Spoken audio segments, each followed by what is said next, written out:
Today on the Topic Show, Bud Light signs a new deal with UFC to be the main sponsor, and both companies are immediately mocked.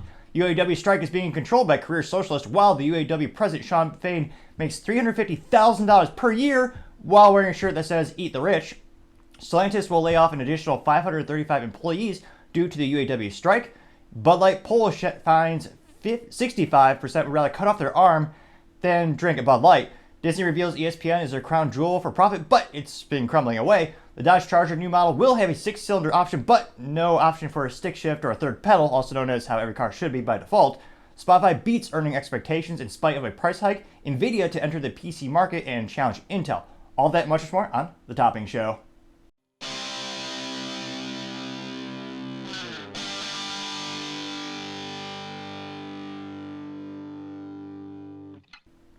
Thank you everyone for taking the time to tune in today. Today's episode of Topping Show is sponsored by Topping Technologies. Topping Technologies is an IT value-added reseller and services company with a special proficiency in IT security. Heck, I see their founder release twice a day. Gotta say he's quite handsome and brilliant.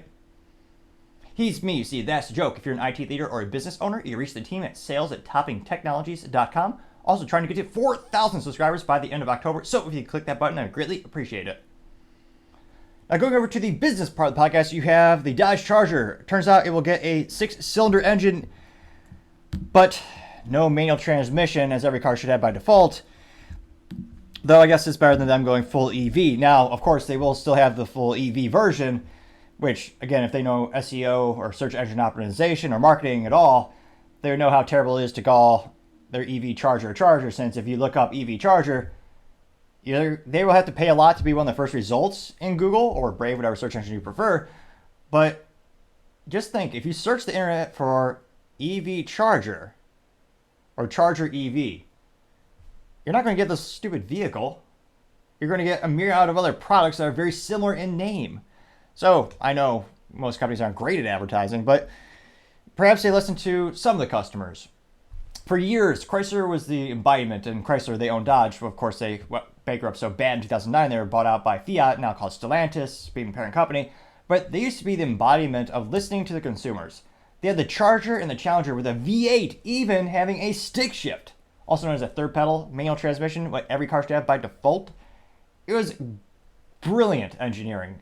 Everyone loved it. In terms of diversity of portfolio, it was unparalleled. The gap between what you can buy a Dodge Charger or Challenger for in terms of the entry-level model with the V6, which, I mean, there's a lot, but I don't know if I would ever want that. The V6, all the way to the Hellcat SRT Banana Falcon Demon, whatever they called it at the end, the gap was over like $100,000.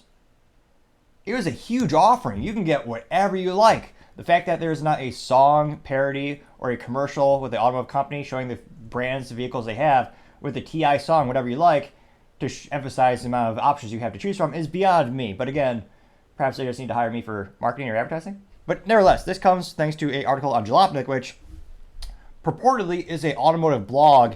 But it turns out, I don't know, the more research I do, the more I see it, it kind of just seems like a political hack in terms of their ideologies. And they seem oddly obsessed with Elon Musk. Like everything he does, they criticize him on. Perhaps that will be the new, there used to be the Trump derangement syndrome. Perhaps the new one will be the Elon Musk derangement syndrome. It very well may need a prescription. And prescription is manning up, or some hilarious joke I can't think of in real time. Now, nevertheless, this comes from Jalopnik. They note that a new report claims the next generation of Dodge's full-size muscle car will get a turbocharged straight six. So if you're not big into automotives, or if you're new to the automotive industry or enthusiasm, congrats. This is one of the most fun groups you can be a part of. And also, buy stick shift as soon as possible. It's a rare, fun opportunity. You'll never go back. Now, in terms of the configuration of the engine, V6, like it sounds, it's a V. That's where the cylinders are shooting at. Perhaps the most well-known company when it comes to performance in a straight six or an inline six engine in which all 6 cylinders are straight in a line. Perhaps BMW, I think, would be the longest brand with the affiliation with that type of powertrain. Now, interestingly enough, it's not surprising Stellantis is going to shove this into the fun little pop-ups, into the Charger because, Stellantis, the parent company, put a lot of research and development into the new engine platform. So it's not going to be only in this vehicle, it's going to be many Stellantis products coming up, which again, Stellantis in the United States is a parent company behind Chrysler, Dodge, as well as Jeep. And of course, they own even more brands overseas, including, I believe, Fiat Maserati and a lot of other things that I can't pronounce, to be honest. Now, it looks like half the article is saying how all the enthusiasts are up in arms, saying that it's going to be electric. Because, of course, you're moving away from your core customer. I understand the government is bullying you to do this.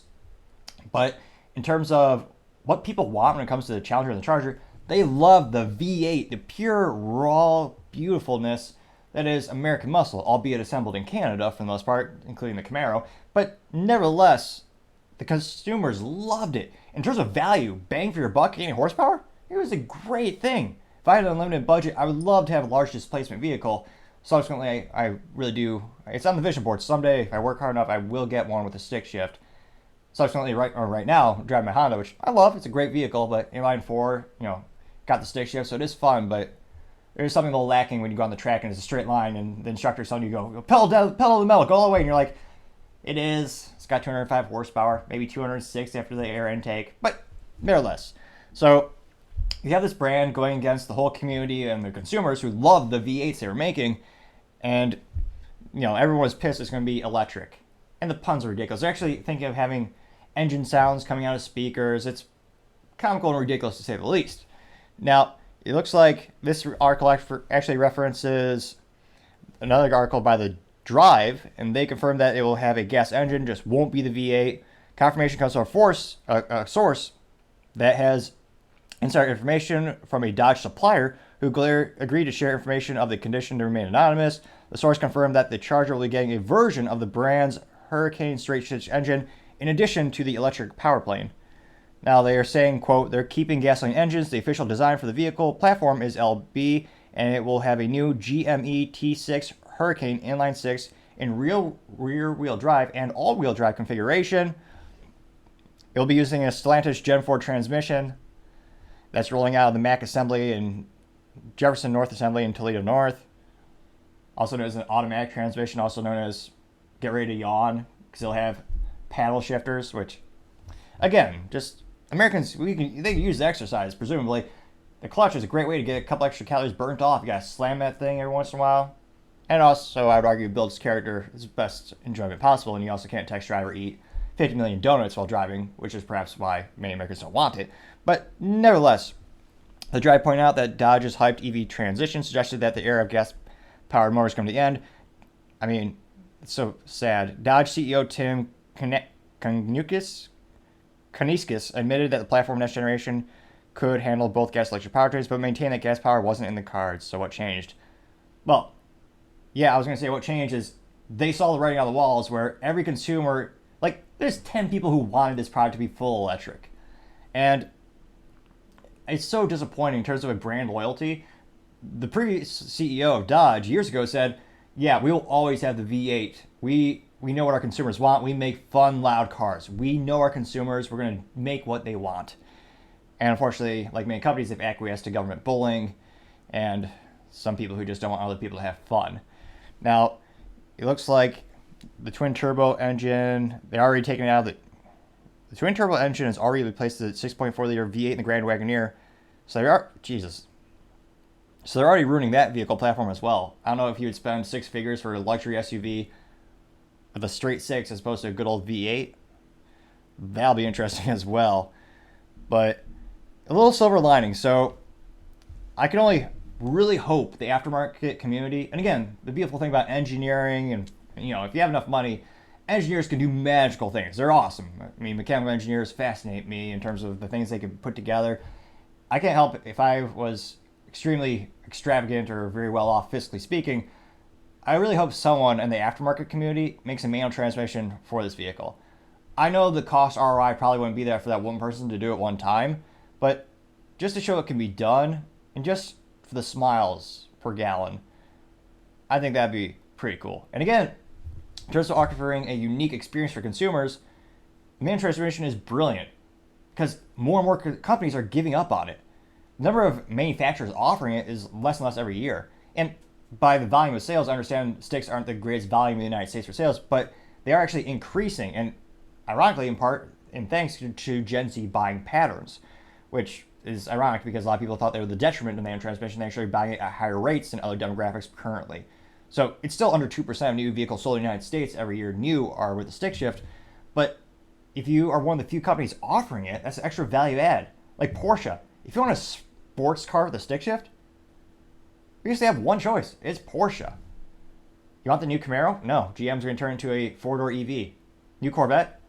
That's also an EV hybrid, but it also is only 2 pedals with their V8 that they have. What about the Mustang? That's true, but you can also debate, is that really like an upper echelon sports car? The Mustang won the pony war for sure because they're the only one that still has a V8 and still exists. But let me know in the comments, do you think they'll actually acquiesce and make a transmission with 3 pedals and make the manual transmission for the new Charger? Or will they not? Again, the pony wars, I'd like to say it's already done just because Ford's the only one left. And the only one left actually making a V8 and a stick shift, which I would argue they also never discontinued the Mustang, unlike the other brands, with Chevy, GM killing the Camaro a couple times throughout the years. So let me know, are you surprised that Dodge are going to have a 6-cylinder option for this? And what do you think the ratio is going to be of people buying the new Charger EV versus inline 6 twin turbo internal combustion engine? Is it going to be a 2-to-1 ratio? Is it going to be the same? Or as preposterous as it sounds, do you think the EV will actually outsell the ICE engine? If I were a gambling man, when I say gambling, I gamble with myself, reinvesting in the business. But nevertheless, if I were a gambling man who places bets on wagers, these types of events, I would think the outlook for the outselling the actual ICE engine, the odds would be not so good. Other interesting business news, yes, Spotify beating expectations in spite of a price hike. Now, they actually posted a quarterly profit earlier this week on Wednesday, the first time since 2021, beating Wall Street expectations by a pretty comfortable margin, and they shot the shares up significantly.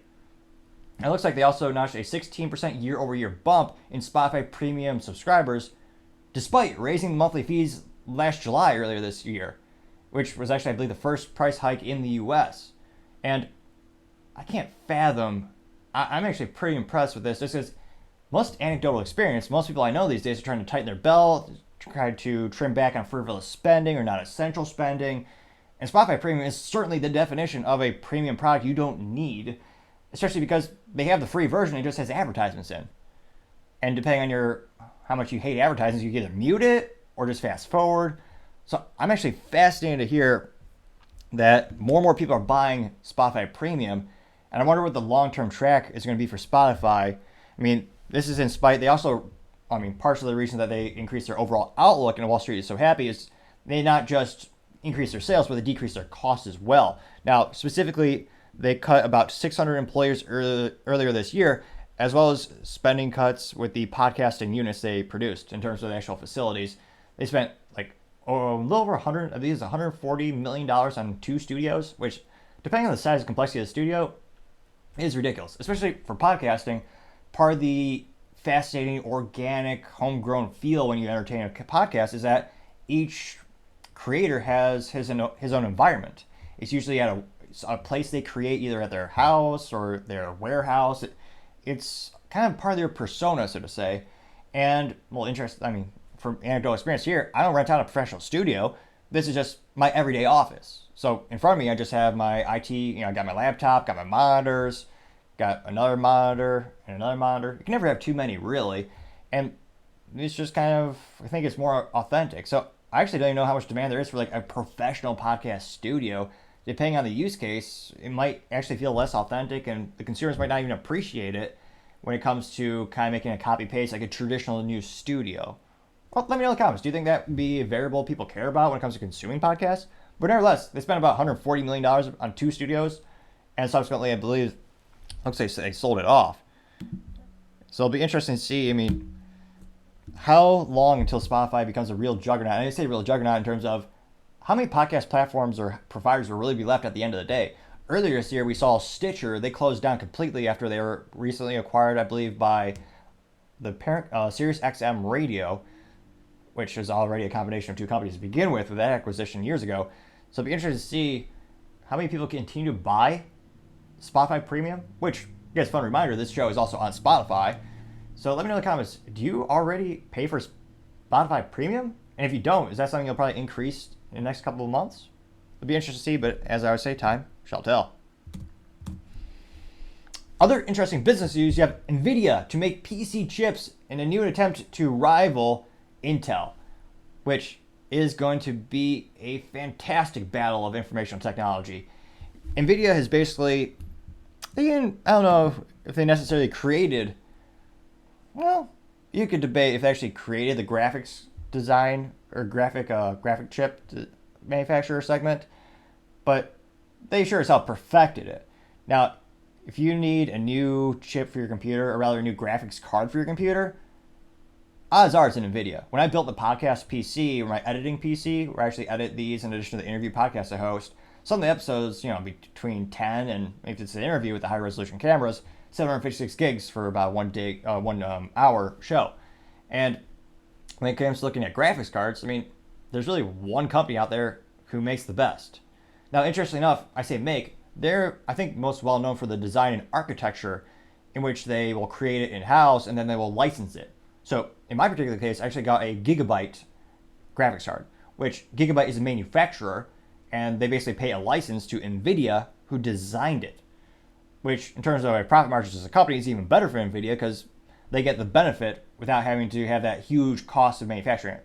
They still make their own chips, don't get me wrong, and they're still cards, and they've been dominating that industry. So they had a couple of booms that exponentially raised their price point for a share of stock beyond $400 per share, which in terms of astronomical growth, I can't fathom beating that.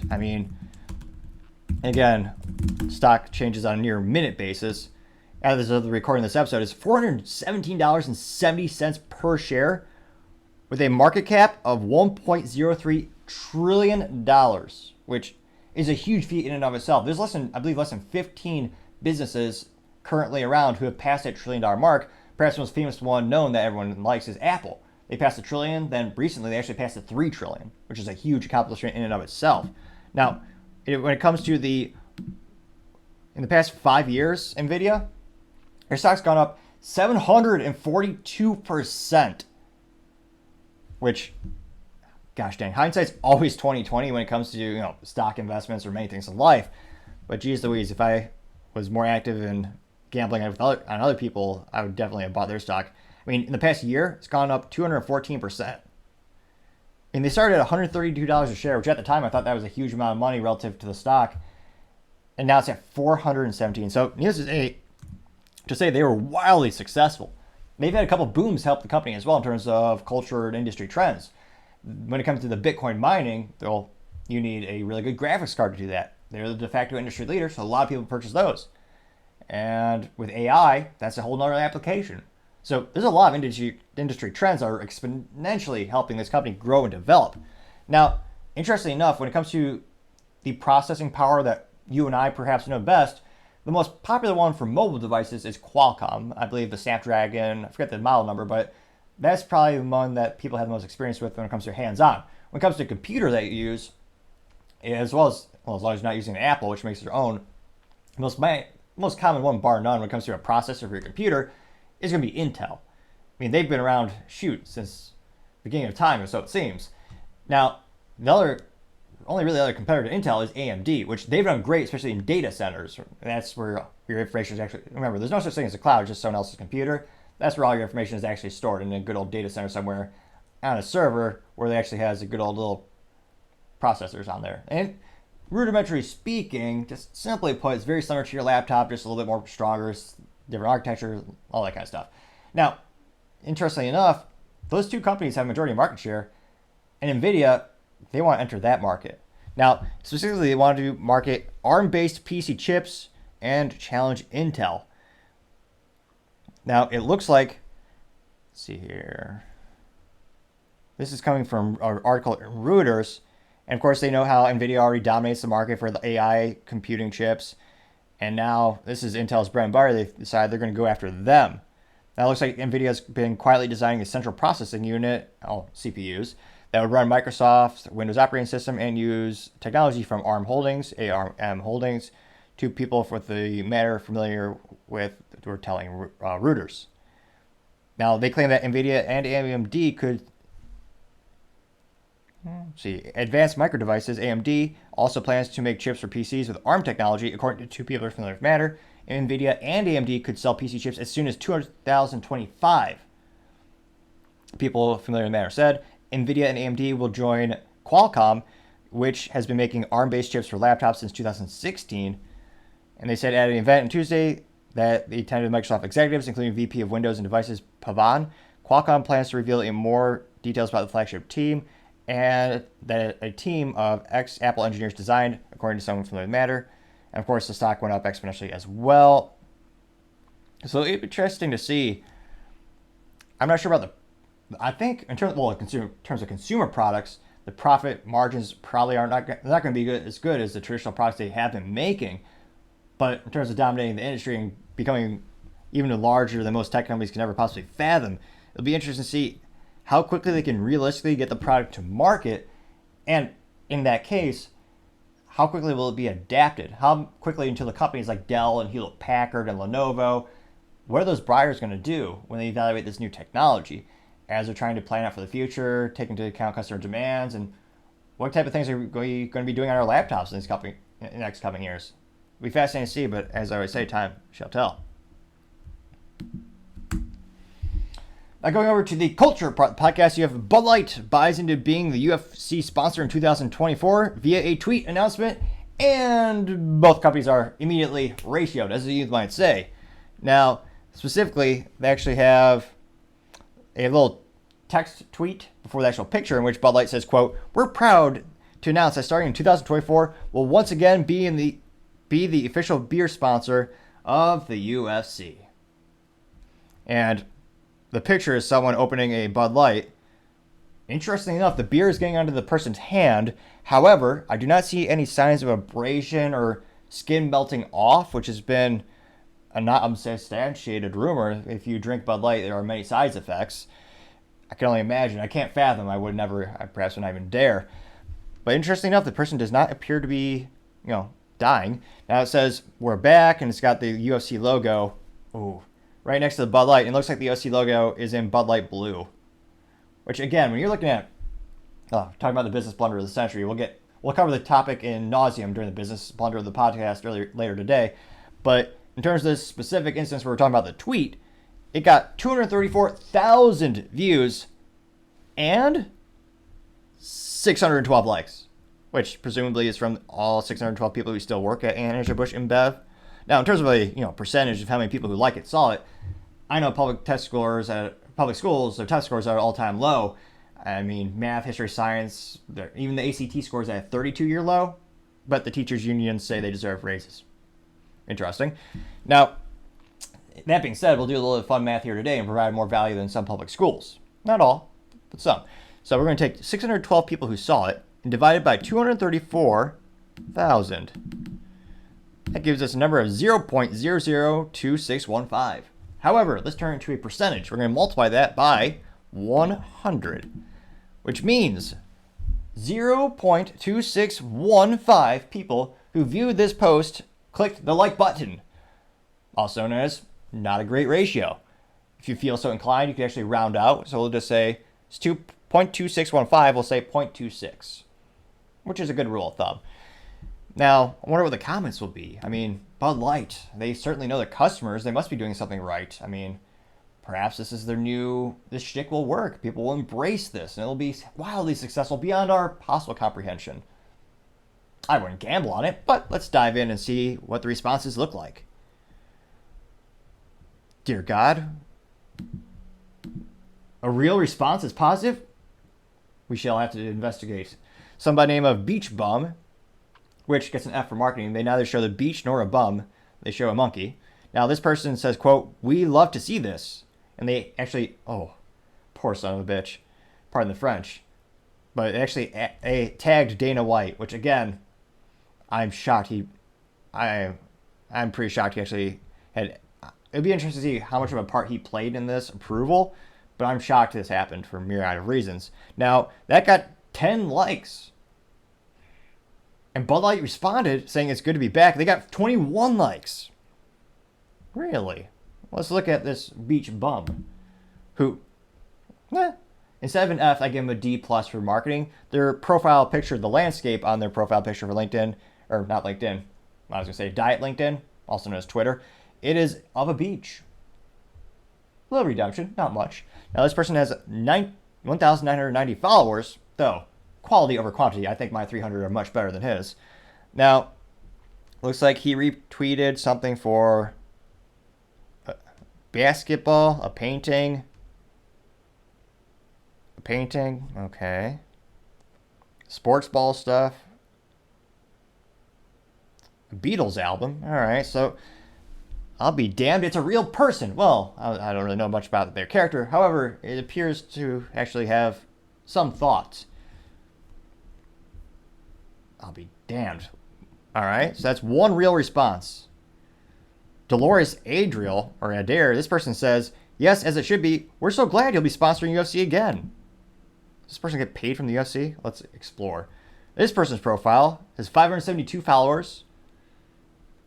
This person is a computer technician, avid reader, wife and grandma.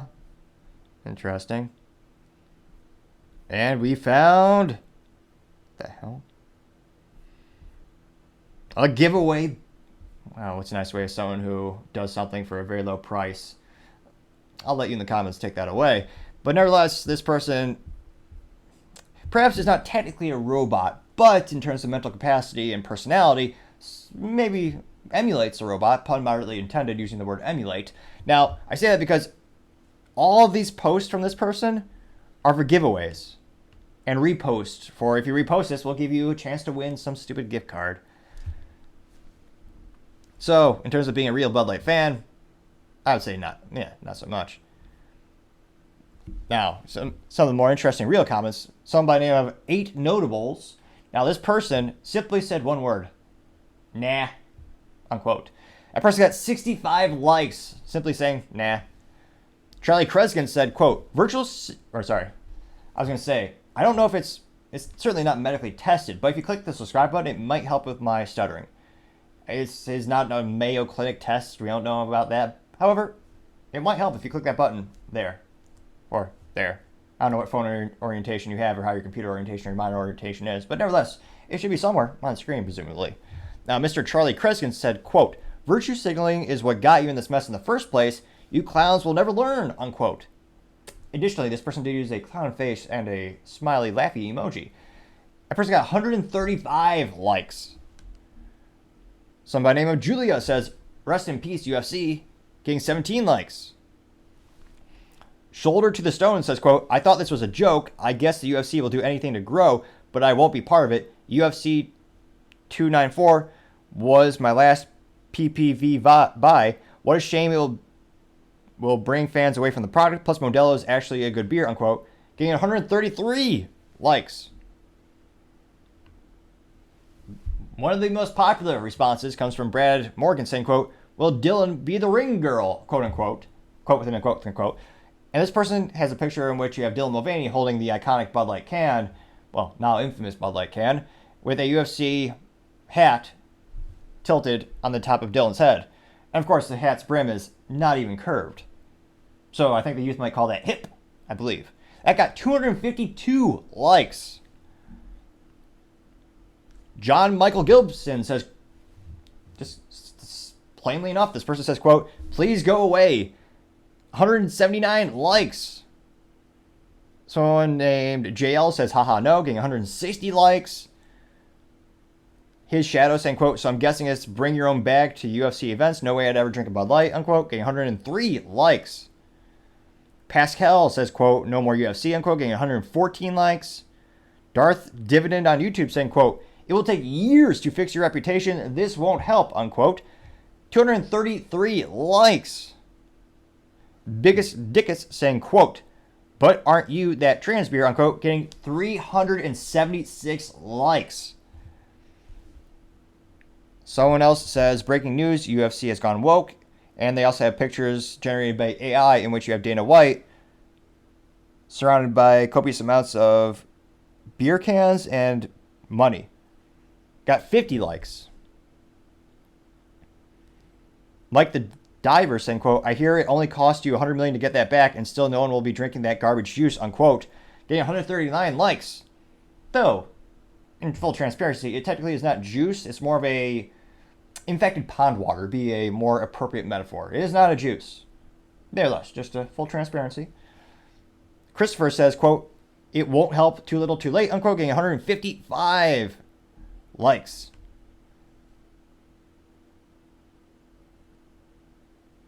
I'm trying to see. Ooh, Rink says, quote, "From Modelo, brewed for those with a winning spirit," to Bud Light, LMFAO. Getting 132 likes. XDMMA saying, quote, "Maybe on paper, but Modelo will always be the fans' beer of the UFC. Cheers to those with a fighting spirit," unquote. Getting 164 likes. And Kenny Fletcher saying, "Ouch, are you trying to hurt the UFC? Woke trash," unquote. Getting 127 likes. A lot of people. I forget the gentleman, person who's really a doctor in real life, who became an actor. I believe most famously known for the Hangover Room films. But they have a GIF in which he is in a classroom and he, cliche as an elementary school joke, where he just pulls up his hands, making a microphone, saying "gay." It got 94 likes. A very successful GIF, or GIF as you might call it. And so the good news is the engagement is there. Many people are engaging. So perhaps someone at Bud Light is patting themselves on the shoulder and be like, "Hey, boss, we got engagement up." And they're just praying to God, "Please don't ask a follow-up question. Please don't ask a follow-up question." Inevitably, well, maybe that's the issue with Bud Light. They never ask a follow-up question like, "Great, Johnny," or more realistically, Karen, "how is the campaign doing?" "Well, everyone hates it. A lot of people make fun of the UFC, so it looks like we're actually dragging that brand down with us." And needless to say, when it comes to the ratio of people who like this versus not like it, they were, as the youth might say, ratioed completely. It'll be interesting to see how long they continue to drip. Because again, they're paying $100 million for this. This is going to be part of many social media campaigns for Bud Light. Presumably, they're going to want to get their money back. Actually, yeah. I mean, realistically, I don't think they can make any profit on that specific campaign. It'll be interesting to see, but as I always say, time shall tell. Other interesting cultural news, you have Disney reveals ESPN is their crown jewel for profit. However, that is somewhat crumbling. Now, specifically, this is from an Axios article in which they say that Disney is revealing the size of ESPN's business for the very first time. This is more and more shareholders are starting to wonder, Disney, what are you doing? You're losing $2 billion on movies? How inebriated are you? Or perhaps just ideologically inclined is more accurate. Or now, in terms of a brand endorsement or a brand deal, why Bud Light isn't the official beer of Disney is beyond me, based on the company's values and their core intended audience. Let me know, do you think that might be a successful campaign for Bud Light? One would think. Now, it looks like, let's see here. ESPN delivered more profit. Wow. So they delivered more than $16 billion for Disney's fiscal 2022, that ended October 1st, 2022, and $2.9 billion in profit. The vast majority of that income came from its domestic business. By comparison, Disney's entertainment business, which includes streaming services, linear TV, TV movie studios, brought in $39.6 billion in revenue, but $2.1 billion in profit during the same period. Wow. That shows you the vast ineptitudes of most of Disney. That's a little bit more than double the revenue and less profit. That's almost as inept as the U.S. government. Now, that bar is so low. Again, the U.S. is over $30 trillion in debt thanks to Democrats and Republicans. That bar is so low. I don't know if a private company could realistically do that. Though, Bud Light and Disney are sure giving them a run for their money. That is astronomical. Now, they also noted that ESPN's business relies on carrier fees from the cable TV over advertising. So, that's not good because, again, most people in America are starting to cut the cable. A cliched saying in and of itself. However, it is true. When people are getting new houses or moving into new houses, I mean, they're just not signing up for that service. I mean, unfortunately, I'm in a situation where I'm renting a house, and I didn't even think twice when I was signing up for services. I have no need for cable. yet alone watching sports balls on an overpriced ESPN where they just talk about, well, perhaps I should because they talk about politics and I find that part interesting, but they're not giving the product that they are purportedly intending, which is sports balls entertainment. Now, they go on to say that ESPN makes most of the revenue with Disney Sports segment. Within that segment during the fiscal year, majority of the revenue came from affiliate fees in the cable programmers paid to distribute ESPN, $10.79 billion versus advertising $4.4 billion, and subscriptions and other forms of income coming in at $2.1 billion. The carriage fees are becoming tougher for TV networks to negotiate as cord cutting accelerates, as made evident by the messy financial dispute between Disney and Charter last month. Now, again, this is coming as Disney's CEO or returning CEO Bob Iger saying, well, maybe we need to sell off ABC and a couple of these legacy pieces of the business. Well, in this case, based on how much profit they're making from ESPN, I wouldn't think that'd be smart to sell that particular part of the business. Certainly ABC. I have no idea how many people watch that news network these days. But talking about the big picture, Disney is still claiming to investors that they expect their streaming efforts to turn a profit in 2024. We'll see. I mean, they're on the right. I was about to say they're on the right path, but I don't think that describes Disney in any iota. They're making some of the right calls, but again, when it comes to their streaming platform, they're raising the prices, which, when you look at the comments, anecdotally speaking, when I look at social media, most of them are eviscerating them for raising prices, and at a certain price point, people just won't purchase the product anymore. Now, they also say that Disney last month nearly doubled its investments in its theme parks and cruise lines. Disney Experiences division earned $28 billion in revenue for the fiscal year 2022, and $7.2 billion in profit, which makes sense why they recently said they're going to double down and have such a big investment in their fiscal parks. Perhaps the parks will also, fiscal pun intended, they're also fiscal attractions. Finance joke, kind of. Play on words. Nevertheless, interesting enough. So it'll be interesting to see, is Disney's trying to struggle with how they pivot and how they actually make a profit. What are they going to feed and what parts of the business are going to grow to make a profit, and what others might they divest or sell off? It will be interesting to see, but as a wise man once said, time shall tell. Other interesting cultural news, a Bud Light poll shows 65% of people prefer cutting off an arm versus drinking a Bud Light, which you could also argue the health benefits of each of those approaches. I mean, I can't fathom actually drinking a Bud Light, which is another ironic thing about the Bud Light sweepstakes, where they're trying to buy back customers by giving away copious amounts of beer. I can't help but wonder what I would do if I won a case of Bud Light these days. I think one of my most favorite ideas was to use it as ballast for a hot air balloon, in which you could actually, just cut the cord or, throw the Bud Light off the wicker basket to help you fly a little bit higher. Now, subsequently, it might fall and hit someone in the head, which you could also argue is less detrimental to their health than consuming the product as intended. Now, interestingly enough, it looks like this poll changed a little bit since I did the headline. It's now got 2,184 votes, and it looks like there's a couple hours left before they close the polls. But it's still 63.8% say they would rather cut off their arm than consume a Bud Light. Now, I know U.S. public schools are all-time low in terms of their testing of pretty much every category, including history, math, and science. But they are very good at ideologies. Perhaps that's important. That's a joke, because obviously schools should be teaching, math, science, history. But nevertheless, because they're such lacking and so inept, many of them, we'll do a little bit of fun math here today. So if 63.8% of people said they would rather cut off their arm than consume a Bud Light, that means by the inverse, also known as the opposite, you do a little math, you take the total percentage, which adds up to 100%, you subtract 63.8%, that means that 36.2% of people would rather drink a Bud Light than cut off their arm. Now, there are some nuances to this poll that we should take into account. We don't know where on the arm they would cut off. I mean, that could be, there. I mean, that's more the risk, but your arm, is it the forearm? Is it the whole thing? I mean, further research might be needed on the preferences of Americans when it comes to Bud Light. Now, in terms of the likes, you got 77 likes from this poll, and I can't help but think the comments should probably be moderately amusing. So let's dive in. Some by name of Everything Republican, and in terms of marketing, they get a A-. It's pretty accurate. Their emoji, or rather the profile picture on Twitter, or X, whatever you want to call it these days, is of a elephant. Makes sense. That's a brand name, which also speaks to U.S. politics. Donkeys and elephants.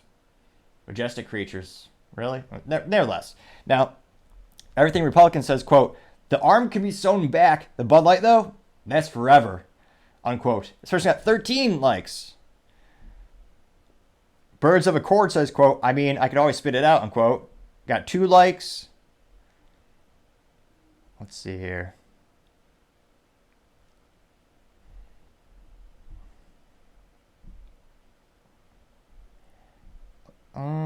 Someone by Stephen Mello says arms are overrated, unquote, getting 2 likes. Lundang saying, quote, I'm not cutting off my arm, getting 3 likes. Let's see.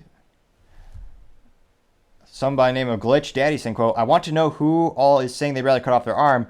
I'm looking for new subjects to brainwash into doing my bidding, and they seem perfect, unquote, getting 5 likes. Well, perhaps that person has just never really tasted a Bud Light. Granted, it's been years for me, but the trauma still haunts me to this day. Pun? Joke? Fact? Fiction? You decide. Let's see here.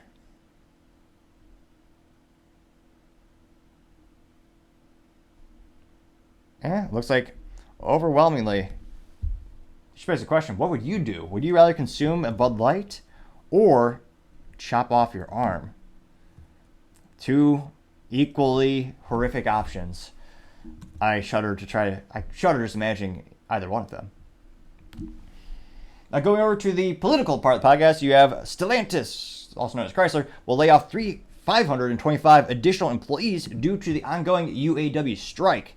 Now, of course, this is after the UAW wanted a mere $80 to $100 billion in wages and benefits over the next 4 years, which would subsequently bankrupt the big 3, each and every one of them, because 80 to 100 billion per manufacturer, because the contracts are per manufacturer. Now, it looks like this latest, and again, that's why there's a strike. The company said, yeah, this will bankrupt us, and the UAW says, too bad, we want it. Now, Stellantis announced, this is from CBS News Detroit. Now, it looks like, according to the automaker, 400 employees at the Sterling stamping plant and 125 employees at the Warren stamping plant have been temporarily laid off due to the ongoing strikes at the Sterling Heights assembly plant. Which, in terms of moves on the political chessboard, Shawn Fain is, he's doing what he's supposed to do best. I mean, instead of paying everyone not to work and, carry around signs making $500 per week, which I can't fathom making so much for doing so little, but nevertheless, instead of paying everyone to do that, well, you just kneecap some of these factories and kneecap some of the supply chain so that the factories cannot operate, thereby bringing the companies to a halt. So, in terms of what his goals are, I guess it makes sense. Now, specifically, it looks like on Monday, October 26th, earlier, 6,800 union members were called to strike at the Sterling assembly plant, which is known for making the Dodge Ram, which is the Ram 1500, their most popular truck, which again is one of the most important parts of the automotive community is what do you make in terms of trucks and SUVs? That's where a lot of your profit comes from. No one's making a living selling a Toyota Corolla in terms of profit margin. Don't get me wrong, those things are bulletproof and they'll last a quarter of a century, a million miles if you take care of them, which is why they're great, great family vehicle. They're also not made by a union, so, a little bit better ROI. You don't have to worry about parts or anything because, But nevertheless, when it comes to trucks, they're paramount to the profitability of these businesses. Now, it looks like in total, 2,045 Stellantis employees have been temporarily laid off. And it'll be interesting to see, in terms of consumer demand, how many people are going to maybe cut back on buying their next truck. It'll be interesting to see, but in terms of also the political ramifications, they might have less money to give to politicians in 2024, which would be the detriment because that's a big part of the UAW. Let me know in the comments, do you think the layoffs will increase because of these types of domino or ripple effects? I would say, if I'm a gambling man, I would say the odds for that are, unfortunately, they're pretty good. Other interesting political news, you have the UAW strike being controlled by career socialists and Shawn Fain making about $350,000 per year while wearing a shirt that says "Eat the Rich." And I did some fact checking. He is, in fact, not the uncle or boyfriend of AOC, also known as Alexandria Ocasio-Cortez, who famously is a very successful politician and social media personality. And she wore a dress that said "Eat the Rich," while she herself is rich. Perhaps these people just can't see their irony or their hypocrisy. it's beyond fathom, to say the least. Now, this comes thanks to the dailymail.com, which, A+ for marketing, you know exactly what they do. They give you mail on the daily.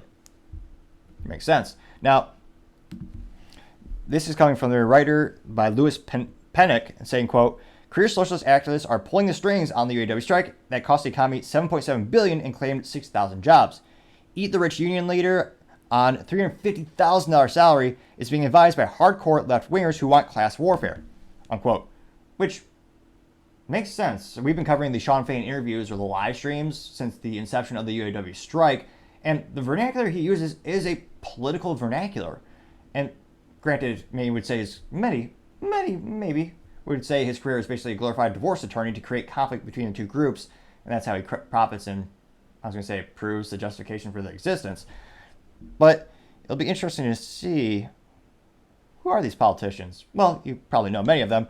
Now, it looks like they have also ordered, now the ticker in terms of how many employees they're paying not to work, or UAW workers, well, hard to delineate when they're working or not working depending on what they're doing. But nevertheless, it looks like about 30,000 workers have been walked off thus far, part of the UAW strike. Again, that strike is between the big three, or well, it used to be the big three when they were big.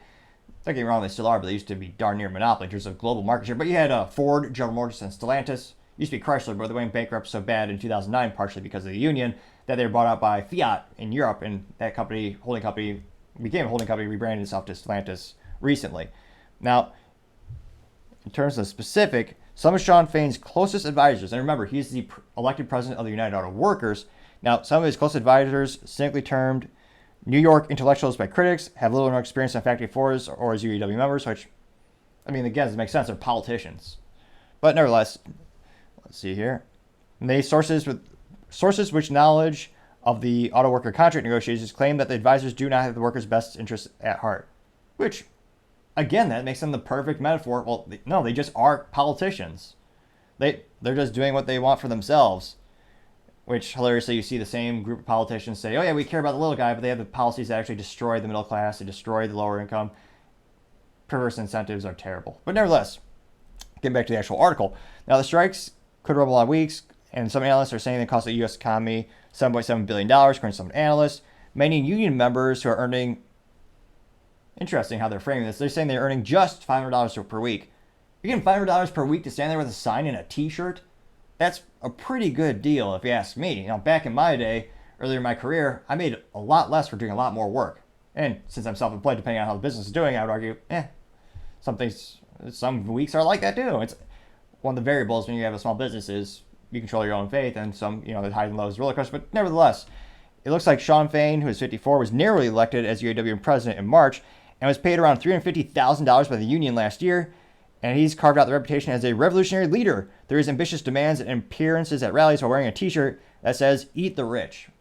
Which, again, there are only very few examples of when it's appropriate to wear a t-shirt. And in one of these cases, we covered in the live stream, he was in his office. So he was in his office wearing a t-shirt. Ridiculous. Everyone knows that every man worth his salt suits up. Always. It's one of those things that doesn't cost a lot of money. You can go to a Goodwill store and get one for, I believe, under $100. But nevertheless, Shawn Fain, he even had the UAW logo on it, which, again, in terms of being a socialist organization, many would say, it's on brand. So this is, a lot of people ask me in the comments, why do I think this is political content? Well, they overwhelmingly help politicians get elected, which is ironically hilarious because those politicians are pushing EVs and banning the most profitable things the UAW makes, as well as causing hyperinflation.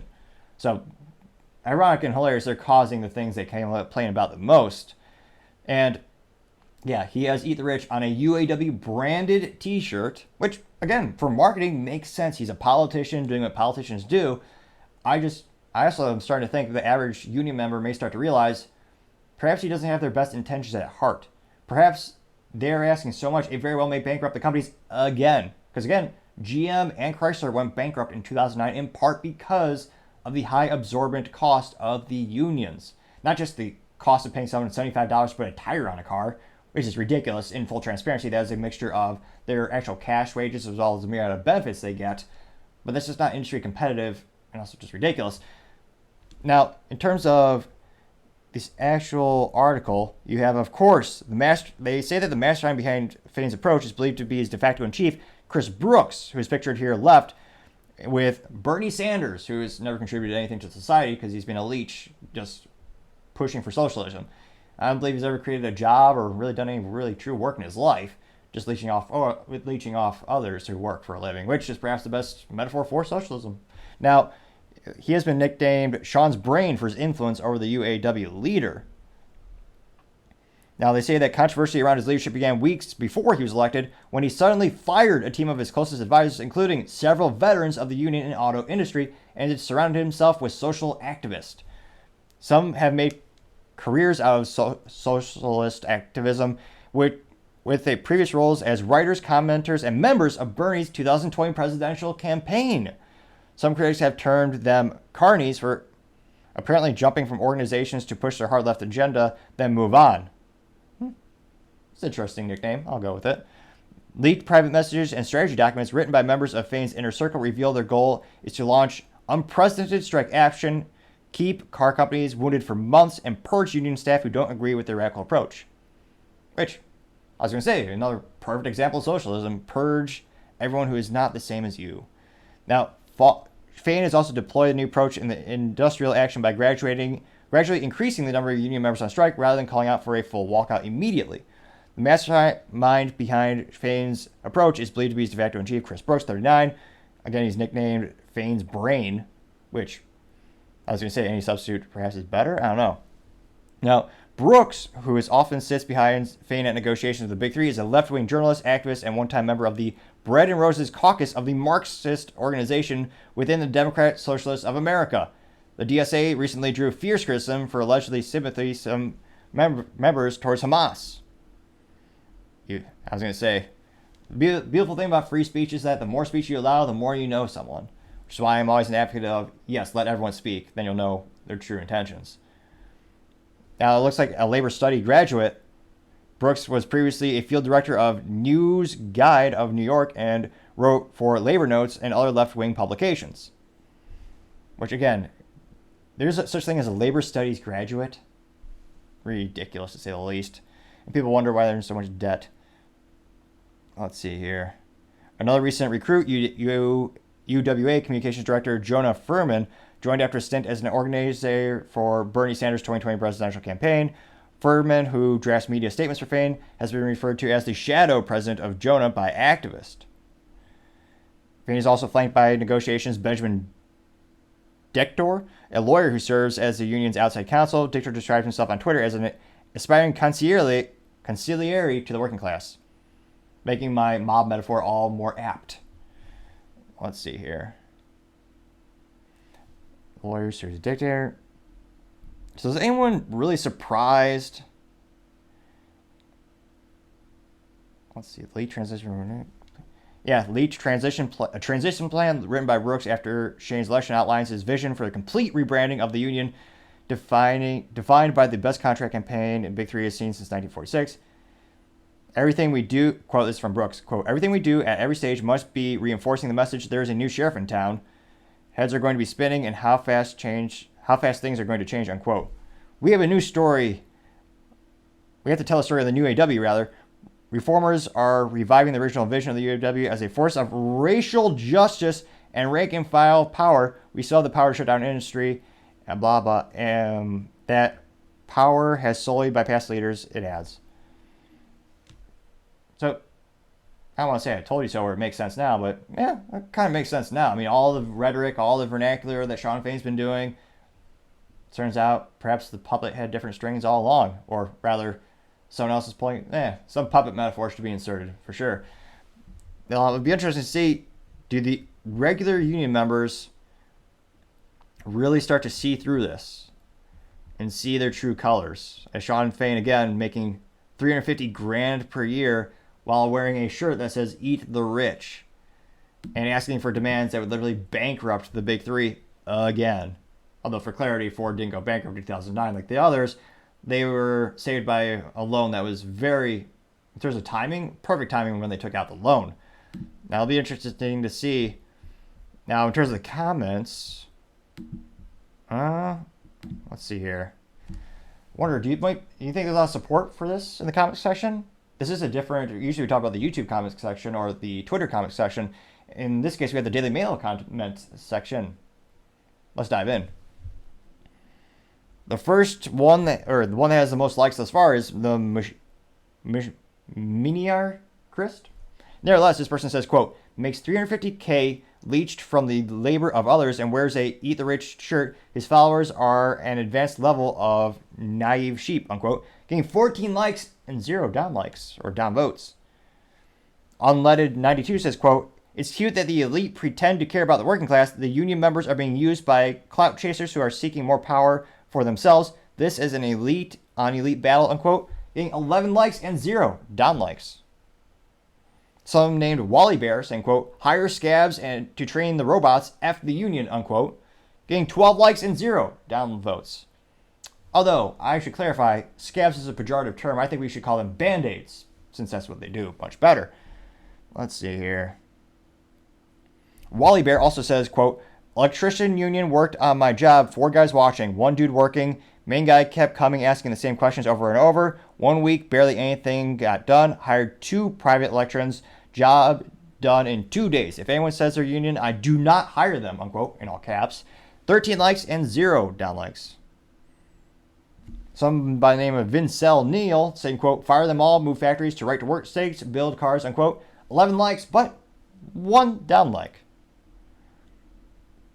So it'll be interesting to see. Let's see if there's any more comments here. Some by the name of Fry Cook Chef saying, quote, this is why Bezos is building a fleet of robots to work in his warehouses, unquote, getting 4 likes. So interesting how the audience can vary. On YouTube, I noticed the comments are overwhelmingly supportive of the union. And interestingly enough, on here, it seems to be much more against the union.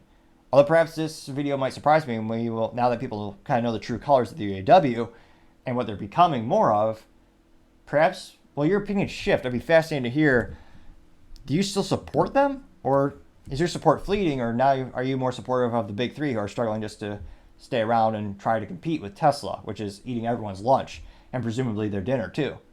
It'd be interesting to see, but be fascinating to hear what you have to say. Although, on another good metaphor note, in true socialism standards, the UAW is also the one that censors all their comments for Shawn Fain. You can't dare say anything against them. Their comment section is always locked. And of course, they don't even tell you how many likes the video has. They disable that as well, presumably so that all 18 people can't show their support for Shawn Fain.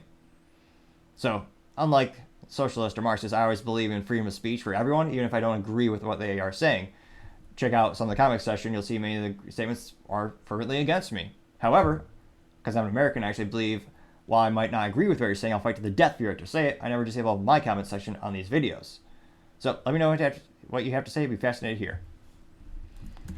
Now going on to the business blunder of the day, you have Bud Light and the UFC sign a multi-year deal as we go through the business breakdown.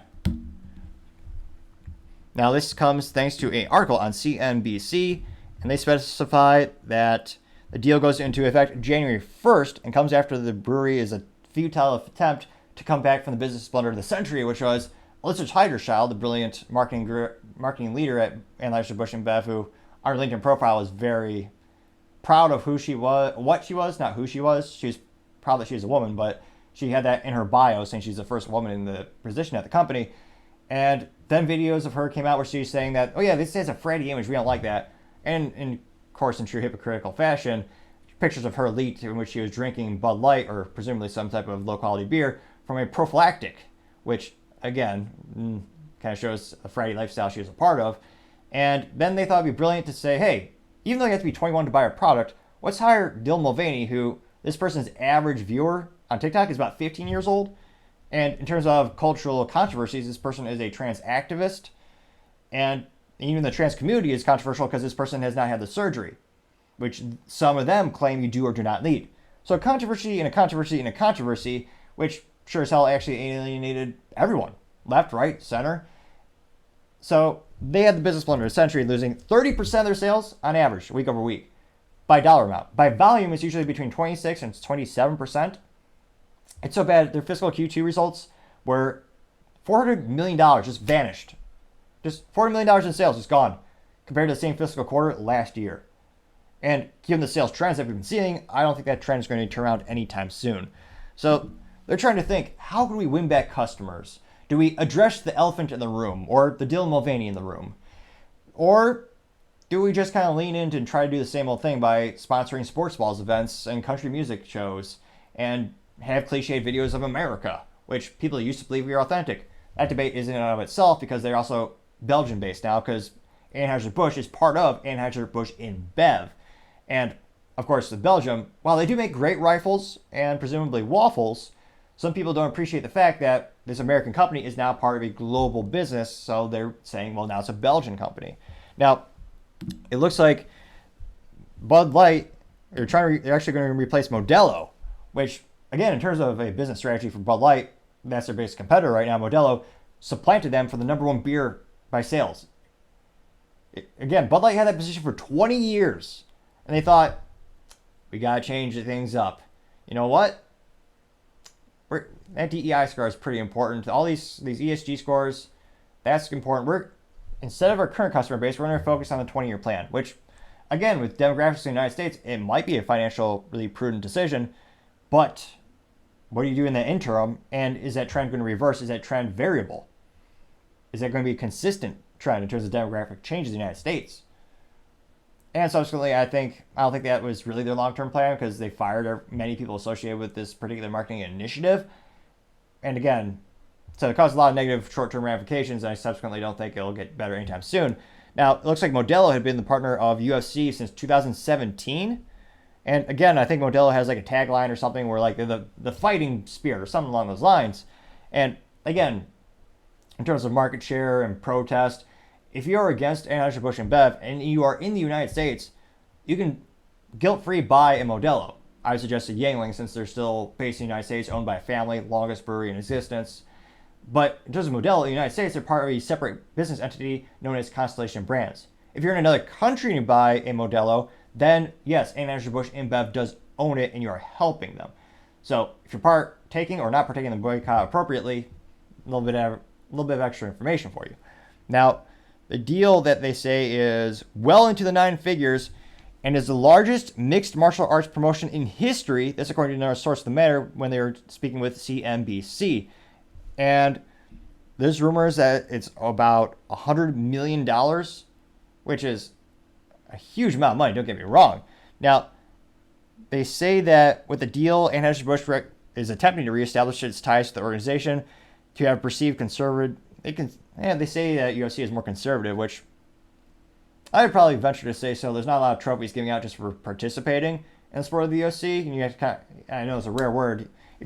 I'm sorry, depending on what school you are. If you're part of the public school institution, you might have to dust off a dictionary to learn this word called merit, in which you get something based on your actual results, not just showing up. Now, it looks like purportedly UFC CEO Dana White had donated at least $1 million to a presidential action committee that supported Donald Trump's 2022 presidential campaign, and Trump actually appeared at a couple of UFC events earlier this year.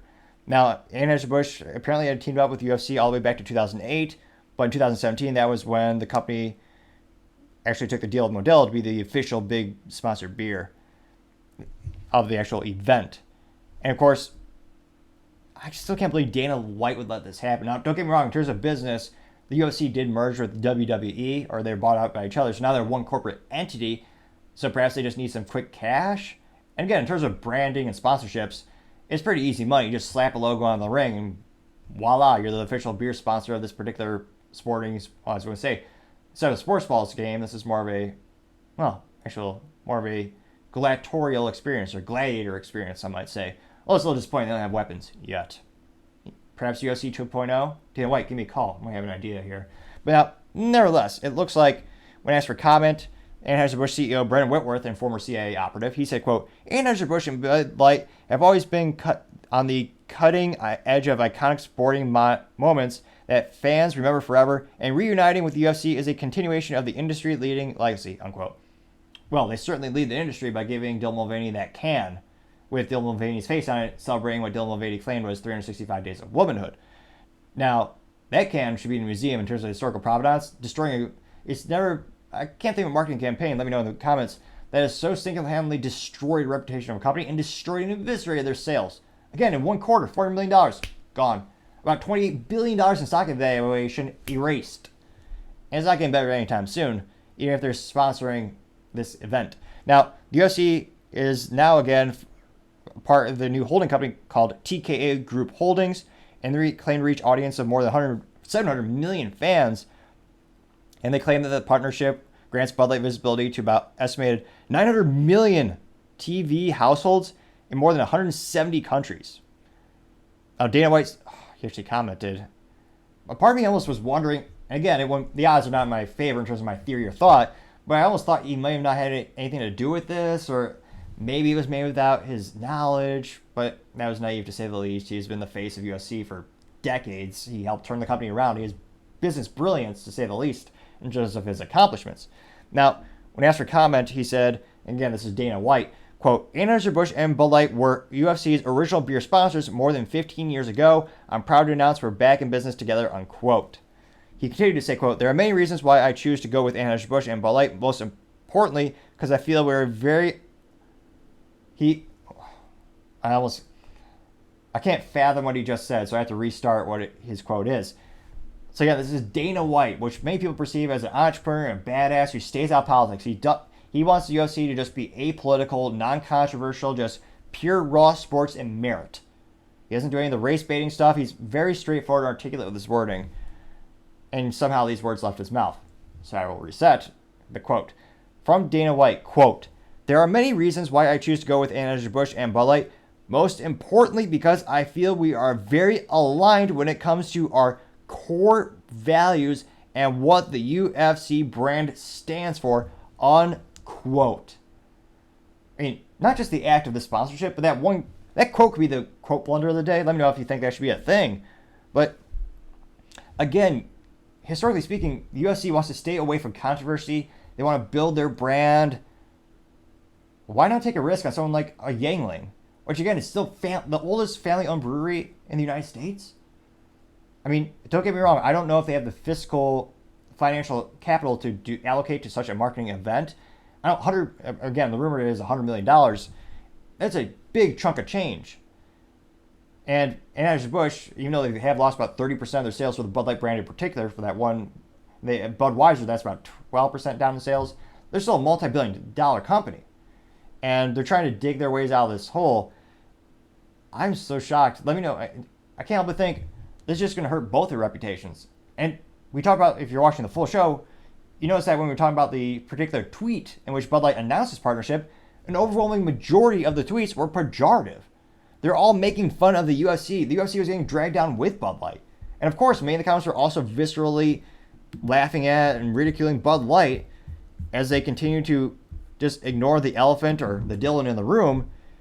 And it's just, it's almost unfathomable. So I guess let me know in the comments, are you surprised that Dana White approved this and he said that? And then, do you think this is actually going to increase their sales? I mean, again, this is anecdotal evidence from that one instance in which we saw the relationship or consumer input where we saw the tweet from Bud Light. Everyone on that particular instance was, I think it was I specify, there's two positive comments. One was apparently from a real person. One had the personality of a robot or just has robotic activities reposting stuff. But in that experience, everyone was roasting the two companies.